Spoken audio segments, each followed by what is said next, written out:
আমি প্রশ্ন করছি আপনাদের যদি কেউ বলে যে একটা ভালো খবর একটা খারাপ খবর কোনটা আগে শুনতে পছন্দ করবে? দেখুন এক্ষেত্রে দু শ্রেণীর মানুষ দেখা যায়। কেউ বা বলবেন আগে ভালোটাই শুনি, অনেক দিন ধরে একটা ভালো খবরের অপেক্ষা করছিলাম। কেউ বা আবার বলবেন না, শেষ পাতে মিষ্টি পড়ার মতো আগে খারাপটা তো শুনি, মানে নিম পাতা দিয়ে শুরু হোক, না হয় রসগোল্লা দিয়ে শেষ হোক। অর্থাৎ আগে খারাপ খবরটা শুনি, তারপর ভালো খবর শুনবো। এইরকমই বহু প্রকারভেদ লক্ষ্য করা যায়। মানেটা হচ্ছে, জিস্ট হচ্ছে যে আমরা ভালো খবর শোনার একটা বহু প্রতীক্ষায় থাকে, সুসময় আসার জন্য বহু প্রতীক্ষায় থাকে। কিন্তু সুসময় দুঃসময় এতটাই একে অপরের সঙ্গে একাত্মবোধে তারা জড়িয়ে থাকেন, এই দুঃসময় কখনো সুসময়কে ছেড়ে যায় না, আবার সুসময় দুঃসময়কে বা ভালো সময় খারাপ সময় কে কাকে আগে ছেড়ে যাবে, কিন্তু খারাপ সময়ের স্থায়িত্ব অনেক বেশি হয়। এরকমই আমরা প্রতিদিন জীবন দর্শনে আমরা এই ফলাফলগুলো পেয়ে থাকি। এত কথা বলার উদ্দেশ্যই এটা।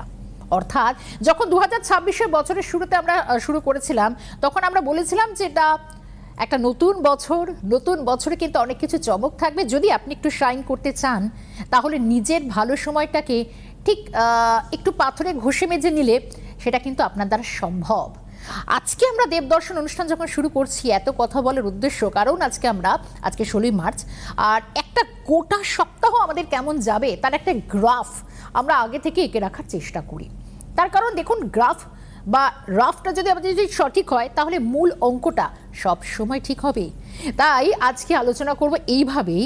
তার কারণ হচ্ছে, ধরে নিন আগামী একটা সপ্তাহ, তাই একটা সপ্তাহের মধ্যে কোনটাতে আপনি ভালো সময় ফাঁদে পড়তে পারেন, নাকি আপনার জ্যাকপট লাগতে পারে।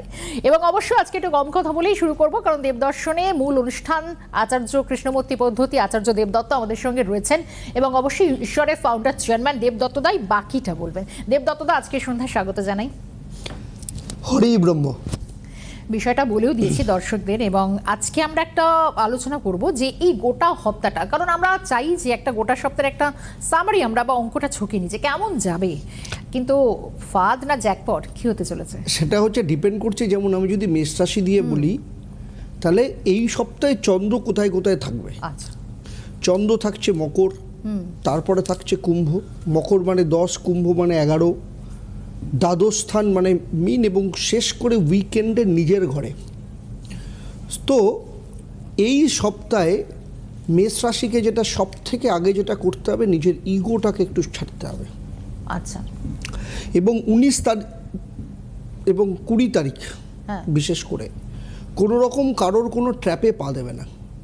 কারোর কথায়, কোনো কিছুতে, কাউকে টাকা ধার দেওয়া, কিংবা কারোর কাছ থেকে টাকা ধার নেওয়া, কিংবা কাউকে উপযাজক হয়ে কিছু দেওয়া, বা কারোর কথায় কোনো ইনভেস্টমেন্ট করা, এইগুলো কিন্তু এই সপ্তাহে বিশেষ করে 19-20 তারিখ এই দুদিন কিন্তু মেষ রাশিকে করা যাবে না। আবার উইকেন্ডে চন্দ্র যখন মেষ রাশি নিজের রাশিতে আসছে, তখন কিন্তু আস্তে আস্তে নিজের সমস্ত ধারণাগুলো কিন্তু ঠিক হতে শুরু করবে। কিন্তু যেহেতু তার আগে 17-18 তারিখ রাহু রয়েছে একাদশ স্থানে কুম্ভ রাশিতে, ফলে অনেক রকম ট্র্যাপ তৈরি হবে, অনেক রকম জায়গা তৈরি হবে। মনে হবে এই জায়গাগুলো যদি আমি করি অনেক ভালো হবে, এই রাস্তায় গেলে আমার ভালো হবে। এই ট্র্যাপগুলো থেকে বাঁচতে হবে। এই জায়গাটা যদি বাঁচা যায় তাহলে অত্যন্ত ভালো হবে। আর কি করবে, এই সপ্তাহে প্রত্যেক দিন সকালবেলা, কালকে মঙ্গলবার, একদম সকালবেলা উঠে ধূপ দুরস্ত হয়ে 21 বার ওম হ্রিং ঈশ্বরেশ্বরায় বজরংবলী নমঃ, মানে বজরংবলীর স্মরণে যেতে হবে। একদম ঈশ্বরেশ্বর বজরংবলীর পুজো করবে। একদম আসবো, কারণ আমরা প্রত্যেকটা রাশি যত চটপট আমরা একটু জেনে নেওয়ার চেষ্টা করবো। একটা ফোন ইন কে রয়েছেন আমাদের আজকের অনুষ্ঠানের প্রথম কলার। হ্যালো, নমস্কার।